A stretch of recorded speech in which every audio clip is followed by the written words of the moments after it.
చాలామంది కొబ్బరి రైతులు ఫెర్టిలైజర్ ఎక్కడ వేయాలి చెట్టుకి అనేసి తెలియకనే బాధపడుతున్నారనమాట.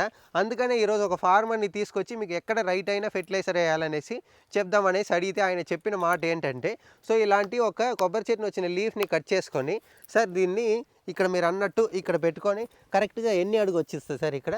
3 అడి. 3 అడుగులు. 3 అడుగుల దూరంలో కొబ్బరి చెట్టుకి ఫెర్టిలైజర్ ఫీడ్ చేస్తేనే మనకి ఆ తినే రూట్ అనేది అక్కడనే ఉంటదనమాట. మనం ఇచ్చే ఫెర్టిలైజర్స్ ఇక్కడ అబ్జర్వ్ చేసుకోవడానికి కరెక్ట్‌గా ఉంటది. కరెక్టా కదా సార్? అవును. అందుకనే మనం ఆ చోట ఫెర్టిలైజ్ చేయాలి. సార్ ఆంధ్రాలో, తెలంగాణలో ఎట్లా చేస్తున్నారంటే ఇక్కడ ఏస్తున్నారు సార్. సో ఇది ఏయడం అనేది చాలా వేస్ట్ కంప్లీట్. అది మా మా మానికి మరతకు బాధి కాదు. అది వచ్చి ఇచ్చేది వచ్చి ఫెర్టిలైజర్ తీయదనేసి చెప్తున్నారు. అందుకనే రైట్ అయిన మెథడ్‌తో ఫెర్టిలైజర్ ఫీడ్ చేయడం వచ్చి ఇలా స్టిక్ తీసుకొని ఇది వచ్చి ఒక 3 అడుగులు ఉంటాయి సార్. 3 అడుగు 3 కరెక్ట్ ఉండాలా. 3 అడుగులతో మనం ఆ చోట వేస్తేనే అది మనం ఇచ్చే ఫెర్టిలైజర్ కొబ్బరి చెట్టు రూట్ అబ్జర్వ్ చేసుకోవడానికి చాలా ఈజీగా ఉంటుందన్నమాట. ఇక్కడ ఇవ్వడం వల్ల చాలామంది ఫార్మర్స్‌కి తెలీదు. చాలామంది ఫార్మర్స్ దీన్ని చూసి నేర్చుకుంటే మీకు కరెక్ట్ ఉంటదనేసి